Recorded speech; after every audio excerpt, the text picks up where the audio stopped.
So we're here. Sometimes it starts right away. I can't always tell. We're back for another edition of Ask Me Anything. And I'm here, your parenting coach, Vanessa Callahan, founder and lead coach of Raising Our Resilience. And the reason we're coming together in a group online where we need to be these days is that we have to do this together. We cannot do this on our own. And I just got off of several sessions with folks who attended my Navigating Meltdowns webinar this weekend. Yeah, Navigating Meltdowns. It was a good one. And there's all of this sort of pent up feeling of how am I supposed to be able to juggle all of this? I'm now my child's virtual teacher. I'm now working from home. How am I supposed to balance all of this?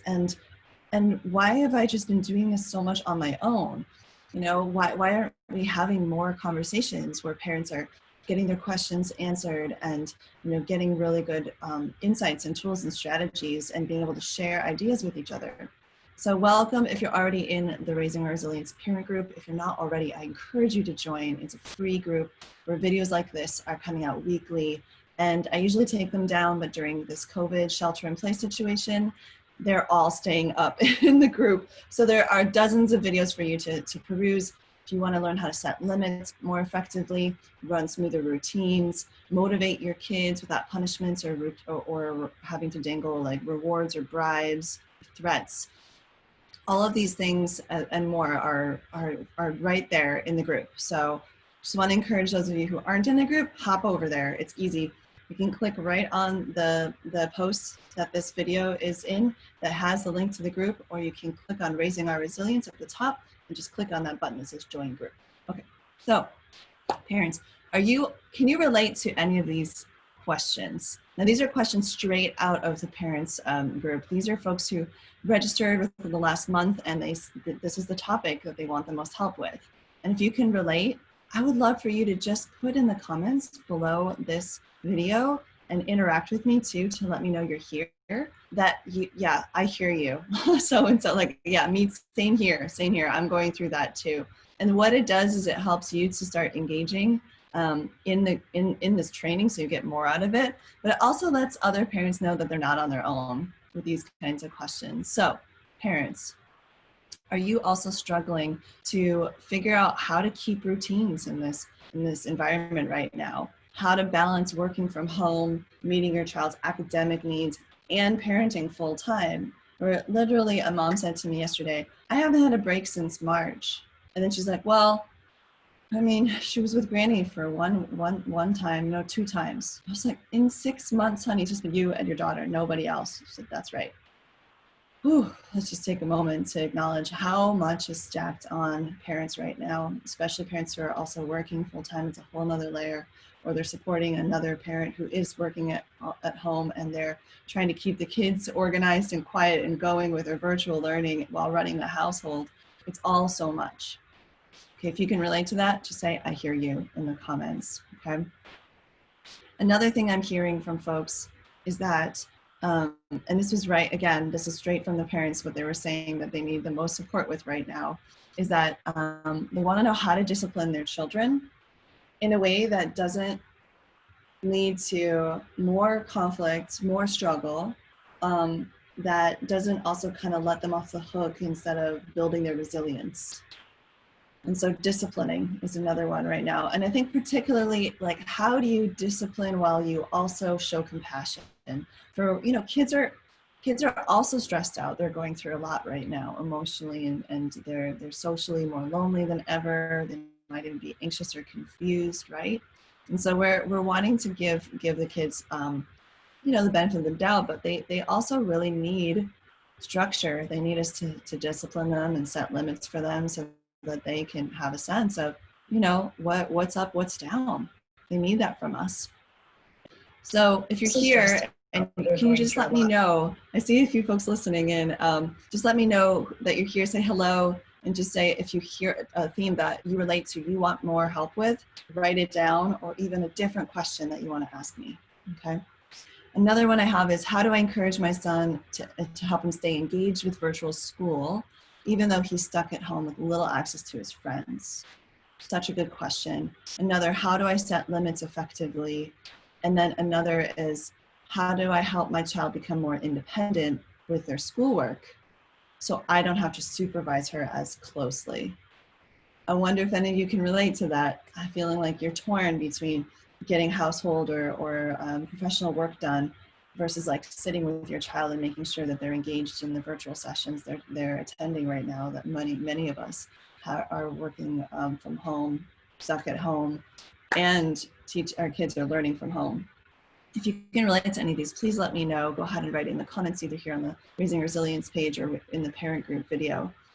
And I want to know who's here, and let me know where you're coming from, where you're tuning in from. I've had folks from as far as Bulgaria and Indonesia and India recently. It's been really fun to have you all here, branching across time zones and finding our mutual struggle and mutual hope for some relief here. So I'm going to dive in. So in the question of how to balance, working from home and all the rest, it's a really tough one. And it's a big one. So I don't want to lose, try to kind of like cheapen the question. It's a big question. It's not a small question. But what I can say is that I've been able to work with my clients right now and folks in the group, folks in my year-long program, to at least take the edge off the stress, to resource themselves to find a little more sanity and a little more balance, a little less overwhelm, a little less of that like exhausted feeling at the end of the day. And so when we're thinking about balance, and I'm thinking in particular about Sharon Gallagher, Rivera, Alice Conan, Christina Gradishar, these are some questions really related to topics you're wanting support with. I'm just thinking of you. I'm going to put you in the comments here so you know that this part is something for you. So, and hi, Jennifer LH. So glad you could make it. You have a kindergartner who needs you to be in the room the entire time he's doing assignments. Yes, right. Prompting him to do everything and then having to encourage him. Otherwise, he'll just walk out the room and do his own thing. Yeah, so yours is along that student engagement and virtual learning piece. So I'll do that on the second question, Jennifer. Such a good one. So going back to the generally like how to balance things, So the first thing, and I emphasized this in the last Ask Me Anything, which if you want to dig into the videos is about a month ago, when we were just heading back to school, you absolutely have to build in some kind of self-care practice or practices for yourself. It's the only way you're going to have the resources to be able to even come up with a good plan of how to balance, the student achievement and household and work and all the other pieces, okay? So right now in the comments, I want you to share with us, what is something you do to take good care of yourself so that you have a deeper reservoir to draw from? It could be as simple as, like, there's this dad in my program and his favorite one is chug a glass of water when you wake up. Another parent likes to meditate for 5 minutes, right? Like while they're in the shower. So it just helps them to, to fit it in. What is yours? Tell me in the comments, please, please, please. Tell us, share with the other parents. Let's go ahead and help each other. And it's also a way of sort of declaring, like, this is the thing I'm doing. I'm doing this for myself. It could be taking a walk outside for 10 minutes, having 5 minutes by yourself while your spouse or co-parent watches the kid, or while they're watching something, something that resources you for the day. So that's just priority number one, is you have to realize that you are the most precious resource. Say it again. You are the most precious resource. And so you really need to invest in your well-being and your reservoir. So that's the first piece. The other thing is, we have to absolutely lower our expectations of what we're going to get done in a day, how many meetings we're going to show up on time and be able to stay for the whole thing. I'm thinking about work and school for the kids. How much sort of like extracurricular activity is going to be built into the day, like maybe in regular school time before the pandemic, your child was pursuing 5 interests. Well, maybe it's better right now to focus on 2 and let the 3rd, 4th, and 5th one just kind of emerge and not have it be scheduled. We want to really simplify things right now and lower our expectations. So if you're used to having your household at a certain level of clean, you want to bring it down about 20 to 30%. in terms of your expectations of like what you're going to get to and how often. So managing your expectations, actually lowering them across the board. And sometimes we have to really be leaders in this. You know, there's a lot of self-talk of like, it's okay, Vanessa, it's okay. You know, speaking to yourself like Sharon, Alice, you know, Christina, Jennifer, it's okay that I didn't get to laundry on the weekend. I will fit it in. I'll find a way. It's okay that, you know, I had to leave that meeting early. I asked my coworker to take notes for me. I asked them to please record the session and I'll listen to it after the kids are in bed. There's just sort of this like adjustment that has to happen, because if we hold ourselves to the same standards as before the pandemic, we're going to fail. We won't be able to rise to that high level, and it's going to actually deter us from, like, it's going to diminish our motivation to try it all. It's really important. And it's the same for the kids. Now, I'm not saying that you shouldn't try and see if your child can attend all the sessions that they're scheduled, but I want you to do something really smart. And I did this over and over and over again once I understood how powerful it is. Okay, so you ready for it? And this is for you, Jennifer, too, okay? What you want to do is you want to start to become a really, really like tuned in. And this is for Min McEwen too, because you were asking about having your kid be more independent. So the first thing is you're going to really want to get tuned in to what is your child's actual threshold? Like, what can they handle? So if you're noticing, Jennifer, that your child is getting up and leaving the sessions almost immediately, you're going to want to start really low in your expectation of and build up to longer and longer times where he can sit on his own. So what right now do you think he could actually successfully handle on his own? Is it 5 minutes? Is it 10? Is it 2? I mean, for kindergarten, it's tough, right? So it might be 30 seconds, but let's just get real and start where you are. Okay, Jennifer? So if you're wondering why, where this conversation is happening, because you're on the Raising a Resilience page, you're going to want to go hop in the group and you'll be able to see the rest of this video with all the comments and chats, okay? So Jennifer, yeah, good job taking that walk, by the way, in your self-care plan. Well done.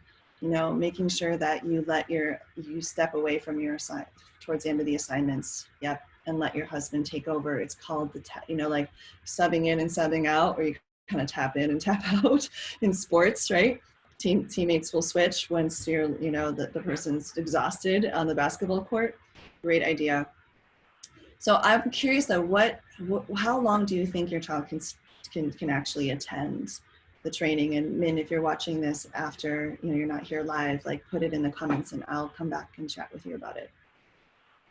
And the reason I want you to be able to do that is because then you can call it a win anytime you at least meet that minimum amount of time, or extend it by a few minutes or 5 minutes or 10 minutes, depending on where you're starting. You want to break it down into incremental goals so that you don't have that feeling and your child doesn't have that feedback that they're being unsuccessful when they're actually doing the most that they can. Okay? And in my motivation trainings, we always talk about the power of scaffolding. So in other words, like taking it one step at a time towards the goal, so that you're not skipping steps and having a child go from, they have 5 minutes of attention, but the session is 30 minutes, and we feel like we really want to make those 30 minutes happen. Maybe 15 is actually appropriate. Okay, that's first. Second thing around lowering expectations around student achievement. Now, I really want you to hear this, because I have been teaching 6-year-olds in the classroom and now mentoring parents with you know, anywhere from 2 to 12-year-olds, but a lot of 4 to 8-year-olds, that kindergarten, 5, 6, 7, pre-K is actually really straightforward and simple academically, okay? In the sense that I'm not saying that kids don't get a ton out of preschool and kindergarten programs. That's not at all what I'm saying, in first grade. But what I've noticed and what I know to be true is that you can really slim it down to just basic pieces. And so if the virtual learning situation isn't grabbing them right away, and it's going to take some time and maturity for them to get something out of it, you can very simply work on letters and numbers, you know, 4 days a week, 20 to 30 minute sessions of your own, and call it kindergarten. especially in this situation, in this pandemic, okay? And they will still be academically developing. You know, most of what happens in preschool is really, you know, interacting with friends and lots of language practice, conversations, asking for what you need, describing a thing, organizing things, sorting things by color or other characteristic, like these are birds and these are mammals, like really simple, sweet things that kids can do on their own. They really can. So I want you to feel like, take a breath, really soak it in that if you're getting in, you know, 15 to 20 minutes of, you know, some kind of letters, some kind of numbers that feels more like school, like more formal, like practicing handwriting, you know, practicing the letters, sounding out some sounds, then put them into a word, right? For letters, or just identifying the beginning sound of several objects. Like, can you find anything in the house that starts with the sound? And then they could trace C and write C, and then you've done language for the day. It's really enough, okay? I want to really trouble the idea that it has to be 3 hours of instruction or even 2 full hours of instruction for kids to academically progress especially in the age range of like 4 to 7, 4 to 6, okay? Yeah, and if your kindergartner's 5, you know, yeah, right in that range, Jennifer.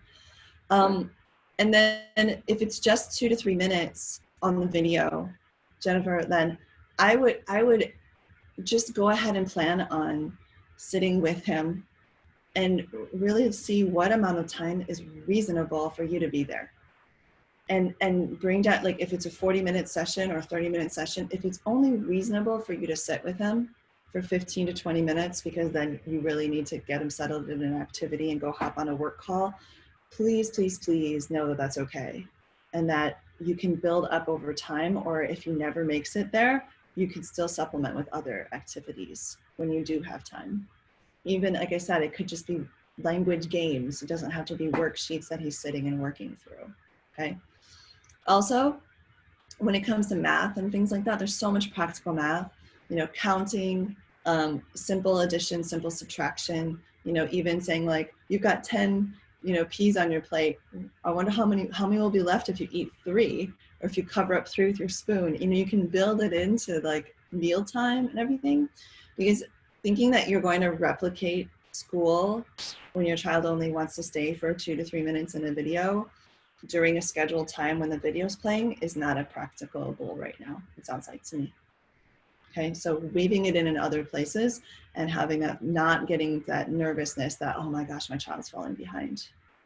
Okay, I really want to trouble that idea that they're falling behind because they're not getting 3 to 4 hours of direct instruction through videos at his age. Okay. Now, in terms of motivation and you know, scaffolding to try to extend that time, a few things you can do. So kids do better when they have something to focus on, even if it's not the detail that the teacher wants them to focus on. So it could be like, can you see, like if it's a Zoom meeting, can you count how many kids are wearing blue shirts? Can you count how many kids have glasses on? Can you count, you know, like those kinds of little interest games that just keeps them going. Another thing you can do is if it's only 2 to 3 minutes, then you could set it up where he gets to sit, and then as soon as he needs to get up, he's supposed to come straight to you and whisper in your ear something that happened.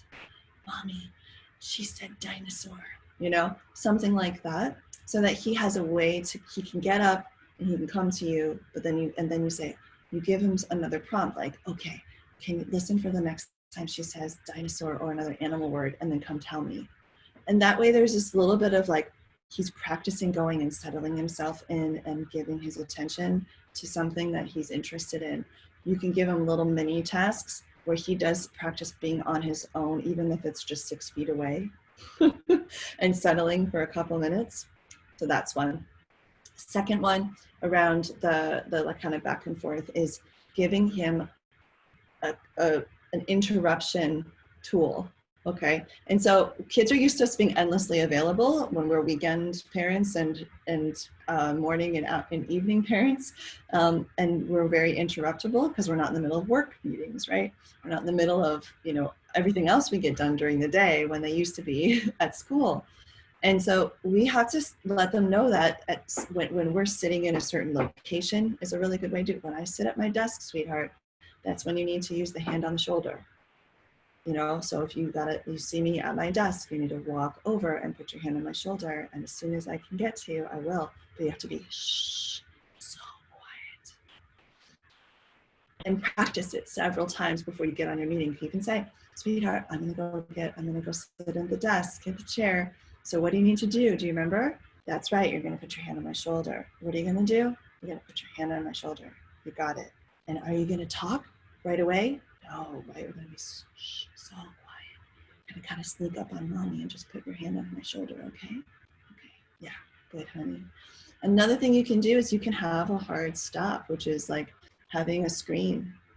You put up a screen where you can still hear and you can still see and you can still kind of peek around it, but you can have the signal of like, if the screen is closed, that means that, you know, if you need something, you need to go find daddy, right? Like it's like this, like shop is closed kind of thing. I saw this cute sort of funny little reproducible sign that a parent came up with. It's somewhere in the group. I put it in like last spring when things were all sheltering in place and we're all trying to figure it out. But it had like red, orange, yellow, and green light on it. And the red light's like, don't even think about it. And the green light's like, come on in. And there was a few things in between that were pretty funny. And I think the one that don't even think about it was geared towards older children, like maybe 7, 8, 9, even a young teenager, or tween, because it said something like, unless you're bleeding or something's on fire, do not pass, do not open door or something, do not knock. And so it's okay to create a new boundary with your kids and a new understanding of like time for the like different types of times, where like times where you're more available and you can be, they can call your name across the house, and times when you're not. But what the parents and adults have to do is establish what those times are and what the expectations are, and remind, practice until you've got it down. Now imagine me in the middle of a classroom, 24, 36, 48 children, and I'm setting them all into their own activities, sometimes with an assistant or two, sometimes on my own. And when a child needs something, they all start to call my name or just walk up to me and start talking to me. How do you think that would go? Not good, right? And the days that did happen, because we were just out of our routine, or you know, kids weren't quite following expectations, I used to say, I feel like the kids are trying to eat my brain.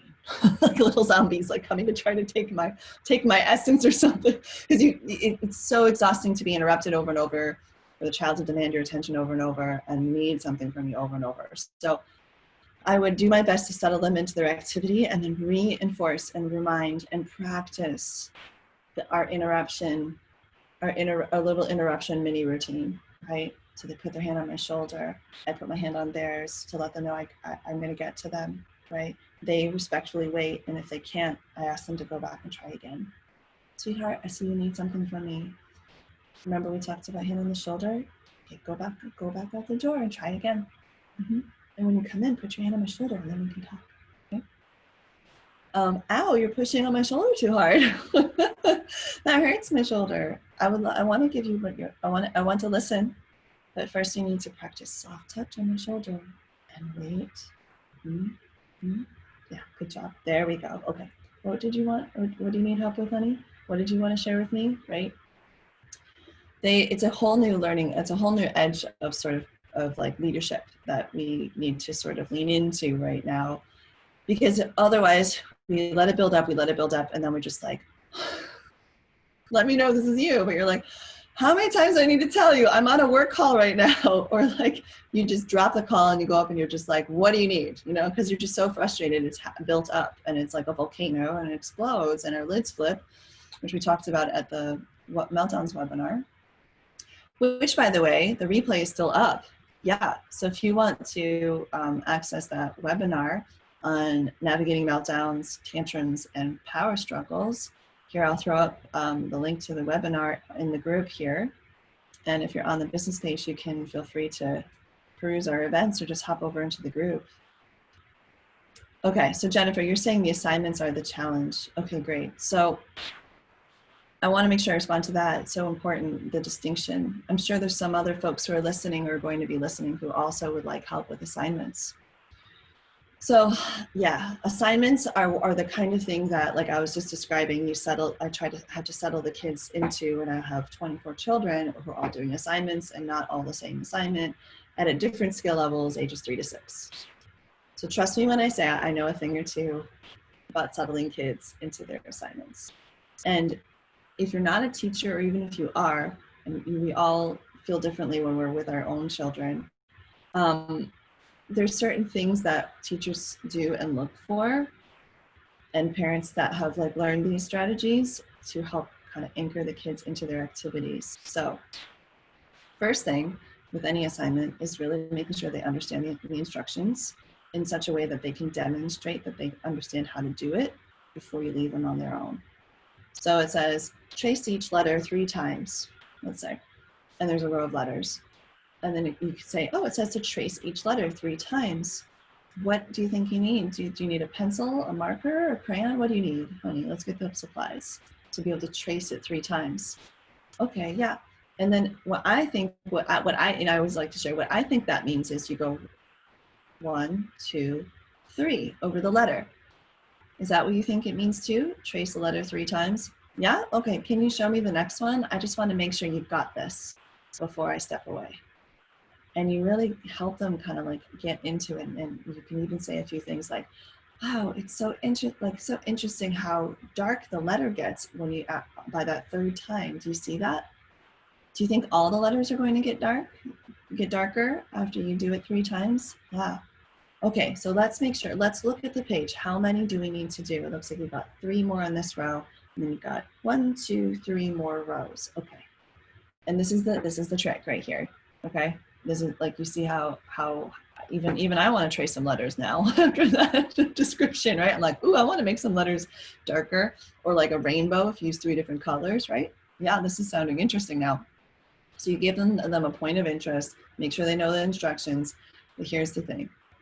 You need to let them know that you're going to step away and what they need to finish before they get up and bring it to you to show you what they finished.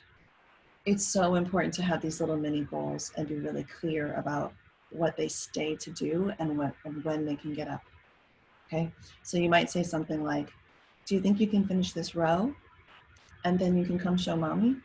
If you think that's about as long as he's got, right? It's gonna take 2 to 3 minutes. Can finish 1 row. Get used to the idea that he might do 2 to 3 minutes in 4 segments, and that's better than 2 to 3 minutes than nothing, or 2 to 3 minutes then you sit with him the whole time. Yeah. So 2 to 3 minutes, he works on a row, he finishes it. Come show mommy when you're done. Okay. And then you let him know, wow, I see you traced 3 times, you know, like reiterating the instructions, the point of interest. They really got so much darker than the other ones. I see that. Do you see that too? Yeah. And then always, what's next? What do you see next on the page? And have them point to it and say, do you think you could, and this is where you can try a stretch goal. Do you think you can finish 2 rows before you bring it back and show mommy? You do? Okay, and remember when you come back, put your hand on my shoulder because I'm gonna be in a meeting, okay? So you might have to step away from your meeting for those 30 seconds to have that little mini conversation with him. You put yourself on mute and close the video, you put your little coffee symbol up, you have that little conversation with him, send him back off, even if it's just, 10 feet away, 6 feet away, and go back into your meeting. We have to become interruptible people in order to manage this situation of like, if we need to step away and we need to juggle 2 things, we got to be able to gracefully exit and re-enter the spaces that we're being interrupted in, and help our children to gracefully interrupt and kind of accept the situation. Hopefully that was helpful for you, Jennifer. I'm so glad you're here live to get this direct support. Let me know if you have any follow-up questions or if there's something in particular you really want to try, okay? And also I have an exciting announcement, which is that just this week and possibly next week, depending on the schedule, see how it goes, I've got a few sessions open for people to get free 20-minute complimentary strategy sessions with me. in order to qualify, you need to, and I do this because I know it's good for you too. You need to take my parent discovery quiz and share with me what you feel like are your strengths and what are your gap areas for the 7 pillars of raising resilient children. So things like motivation, emotional mastery, being able to run family meetings, things like that, setting limits, running smooth routines. It's all based on my research framework, okay? So if you take the quiz, what ends up happening is after you take the quiz, you can apply for a session. So Jennifer, I mean, I recommend if you want to jam further on the one we just talked about, go ahead and apply for the session. It can't hurt, right? So it's complimentary, no obligation to work with me. And if we do decide it's a good fit, then you can grab one of the spots in my programs. So that's the link right below. I'll just put your name in it, Jennifer, just so you can find it easier. All right, great. And then for anybody else who's listening, this is a great time for us to get some clarity and prioritize our goals so that we can make those changes that make the biggest difference. Yeah. So I'm hearing, Jennifer, like if you could solve that problem of not being able to step away and having to be with your son for all of the assignments that he's been getting and finding a way to build his independence over time, or ways for him to leave and come back and, at least have little spurts of independence for 2 to 5 minutes, that could be a game changer. Yeah. Let me know if that's true. Another question is how to discipline children in a way that leads to more resilience. And I like this one. It's not an easy one either. I love these big questions. Thank you for giving me big ones. And what I can say, I'm just writing the question in here real quick. What I can say about discipline is that it has so much to do with the leadership style of the parents, the adults, the people who are actually just determining what the limits are. And I'm also going to throw in how to set limits effectively, because when we are wobbly and we are not sure what the expectations and limits are, the kids just know. It's kind of amazing. It's kind of scary. They just know. They really, really know. And it's really hard on us because what ends up happening inevitably is that we're in the moment and we're not really sure exactly how to, like, what is my limit here? What is my, response to the screaming when you don't get what you want, or the throwing their assignment on the floor, or all these different things that kids will do, my goodness. And what is your response, right? Like what happens next? Such a good thing to know. So, and also, like, what is actually out of bounds behavior and what is something that you're willing to put up with for now? Something that if it were to continue for a little while, it wouldn't be the end of the world. Getting really clear about those things is absolutely step one for being able to effectively set limits and discipline in a way that raises your child's resilience. So I would love to hear more specifically from CW, from Sarah, from Rachel. I'm just putting some of your names in here, who said that you want more on setting limits. What is a limit that your child isn't following? And I want to know, because then we can go from there, because what I suspect is that there's something in particular that is not quite clarified yet. It's definitely not clear to your child because they keep doing it. And there's something maybe in you that's not quite clear, that you're able to communicate it in a way that they can really understand and get on board with. Jennifer, by the way, saying thank you. Oh, you're welcome, sweetheart. I'm glad that's helpful. Needing to take these steps to be able to step away and get some things done. Yeah, sometimes I feel like he just wants my company. Jennifer, another really good insight. I want to just take a moment and pause and say, our kids have less social opportunities than usual. So 2 things there, if you're still here. Jennifer, and you can listen to this later, would be to go ahead and fill up that cup as much as you can outside of those sessions, outside of the time you need him to be more independent. And what I mean by that is letting him know really clearly with like concrete details how you're going to have fun together later and when. You know, right before dinner, we're going to go to the park and you're going to get to ride your bike. And I'm going to watch and I'll make sure to holler at you from across the park to help you remember to turn around like we did last time. It's just totally like a visual, right? Like you can imagine, even you can imagine that and you weren't even there, right? And giving them sort of that like concrete thing to look forward to that they can imagine and visualize. You can even have a clock and say, okay, the clock is pointing to 3. When this hand points to the 4, that's when we're going to go to the park. So right now is the time we're going to do some things apart. When the clock goes to the 4, we get to come together and go do those things.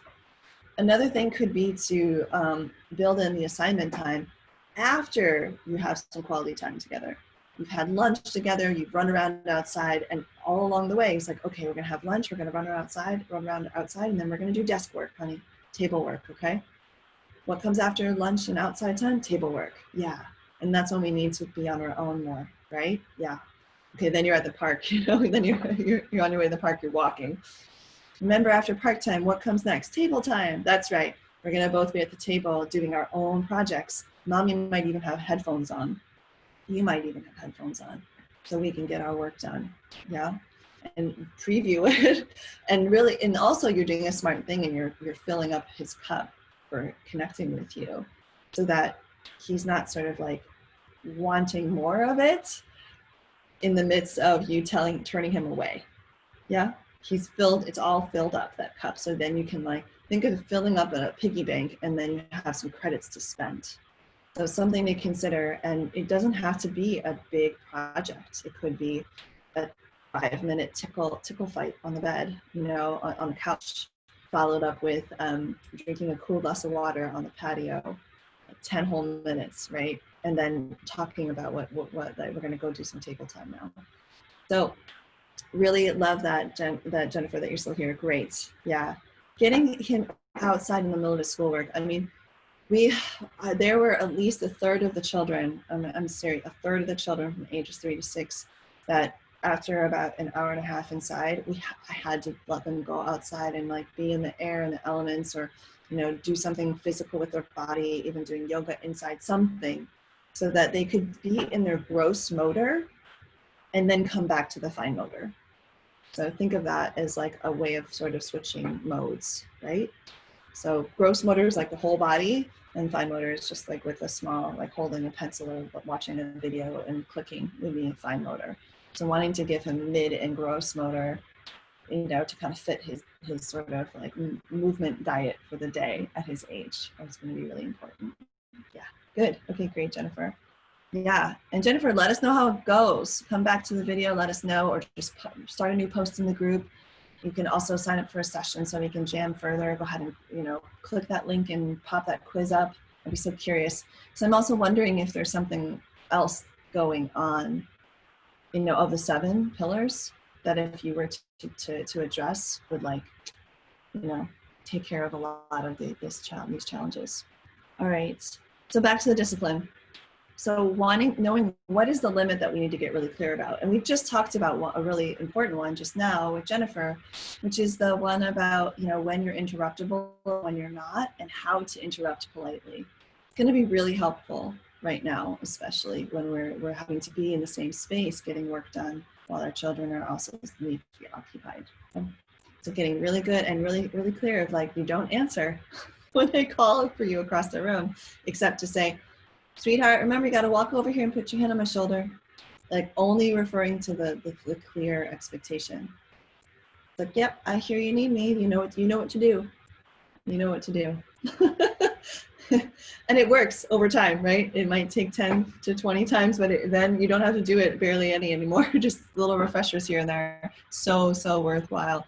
And I couldn't afford to not do that when I had 24 children in my care, right? Like I couldn't let it slide, because it'd be times 24. And it wouldn't, the day would just die. It just wouldn't work. So even more now, while your reservoir is getting kind of, drained by our situation that we're in, it's going to be even more important to address things as they come up and be clear and consistent. So I need to know a little more about what limits you're trying to set effectively, friends. So you're going to need to let me know in the comments. That interrupting one, I think, is a really great example for us all to kind of take as a template. We're winding down a bit here. Jennifer, it's been so great to have you live. And if there's someone else watching with a question, oh, good, you'll take the quiz, Jennifer. Go ahead and throw it into the comments, because we're on for another about 5 minutes here. And I want to get to your question. So the last one is, how do I help my child? Oh, we got this one. Okay. One thing that we didn't quite get to is being stuck at home. He's stuck at home with little access to friends, was one of the questions or concerns here. Yeah, and Jennifer, what a smart thing to take the quiz. Good job, hon. So this was, who sent this one? It was around not having the friends around. Trying to see what it is. Yes, okay, Sharon, this is Sharon's. I remember Sharon, yep, okay. So when kids are stuck at home with little access to friends, again, just like I was talking about having like a rigorous way to engage with your child so that you're in more of a sort of like a interactive way that you can be with them, to kind of fill up that cup, even if it's in smaller spurts. It's what they're used to with their friends. I mean, think of like a run around and scream on the yard kind of play that they had, right? And Olga, I see you here on the Zoom. Yeah, good to have you. I'm so glad you're back from our Saturday webinar, and I'll get to yours in just a second. Good question. I love your question. So we need to sort of remember like that even though we also have like a need for like gross motor and mid motor movement, it's nowhere, our drive for that is nowhere near as strong as it is when children are developing, especially in young childhood, from 12 and under, yeah? And especially kids under 8. They actually need to move their bodies, and we don't as much, and so we sometimes forget how much of that like physical play they get out of being around their friends. So building that in, like we were just talking about with Jennifer, is going to be a really helpful one. Another is to help them to notice kids in their, if they are in Zoom sessions, notice kids that they recognize and say their names and play little name games with them so they feel more connected to the kids who are there. And I know that all of us are on different levels of taking precautions for COVID exposure, but it has been incredibly helpful for several of my clients, and folks that are in this group have shared with me, to pick just one classmate that they see in those Zoom sessions to start having play dates with. And it takes a few steps, friends, but trust me when I say it could really make a big difference. So reaching out to the teacher and saying, can you please share my contact information with these 2 parents? My kid seems to really enjoy, kind of laughing with them on the Zoom session. I'd like to set up a play date and get that ball rolling. And then explore what it would be like to maybe social distance play date, like 2 bikes with masks on at the park, that sort of thing. Because when there's someone in the session that they just had real time with, it makes them more interested in the session. And then in addition, they get to have real time with a playmate. So just something to consider, okay? If you don't end up doing it, totally understand why you're trying to limit exposure, I get it. But do consider it if you haven't done it yet. Another is to get to know your neighborhood kids, even if they don't go to your school. And you can do that several ways. Just notice who has kids, knock on their door, step back 10 feet and say, hi, just want to say hello, with your mask on, be really respectful. We're here just 3 doors down. I've noticed that you're home a lot too, wondering if maybe there's a way that, the kids could socialize. I thought we can get creative and talk about it. If you have found a great way for your kid to socialize with other kids, put it in the comments, please, or start a new post, throw it in the group. We're constantly jamming on that topic. So Olga says, screens are now needed for schoolwork and homework, so I just can't lock them away. How do we teach the kids to use them when use them for what they are supposed to use them for and get off them between classes and work. This comes straight back to setting limits and differentiating time. So there's like the table time and like we hang out playtime that we were kind of distinguishing for Jennifer and making that distinction. So we've actually had a distinction around what we call screen time. It's one of my big hot tips that I've been sharing with my clients lately, that there is school screen time, there is, you know, recreational screen time, and then there's together screen time, you know, independent screen time and together screen time. And that they're, you know, in order to have them switch off screens, we actually need to establish that in the routine and write it down on the schedule and have it be super clear. We can't expect kids to not want to click over to YouTube after their class ends. It's designed to suck them in. It's designed to get them onto that platform. And it's, unless you have a really clear expectation, they're not going to follow it. And they're going to just spend most of the day on the screen between classes. Yeah.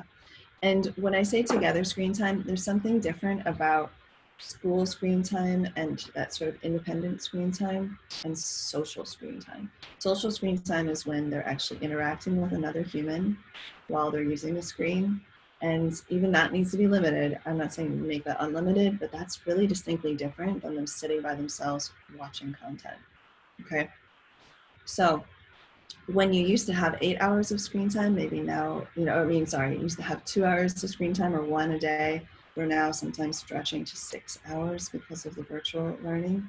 But you're going to need to like differentiate that. You could even have like a little chart where you say, 3 hours school learning time, you shade that in, which leaves you with only 2 hours left.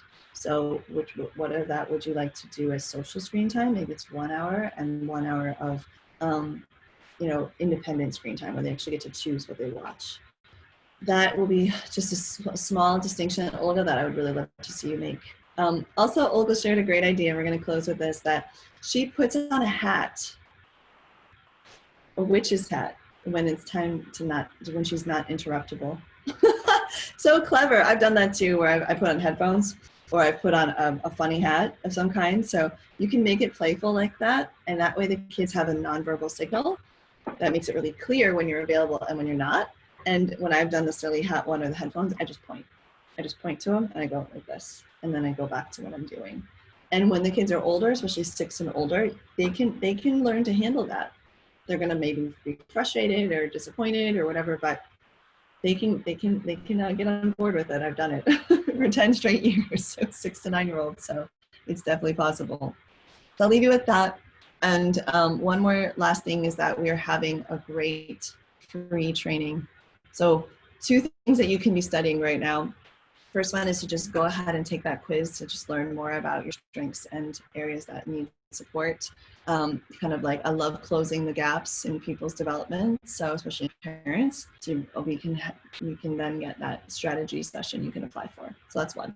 2 is you can go ahead and get on the webinar again. Yeah, because we have the replay up for this week until Sunday. And then the 3rd one, which is I'm really excited about, Jennifer, yes. The hat, I think you like the hat, right? The 3rd one is being able to, come and hang out with me starting next Monday. We're gonna do a different calm down strategy that really helps you regulate your stress throughout the day, that you can also use in the moments that test your patience the most. So you can keep calm, keep cool, keep confident, and kind of be able to access those ideas that I'm sharing with you in the moment. And the best thing is, everything that I'm teaching you, I'm also going to explain how to share it with your kids so that they can have more resources to stay calm or find a way to calm down, find a way to regulate their stress throughout the day. And it's a combination of many different things. It's like, mindset, it's mindfulness, it's somatic tools, body tools, and so much more. So we'll even find lots of reasons to laugh together.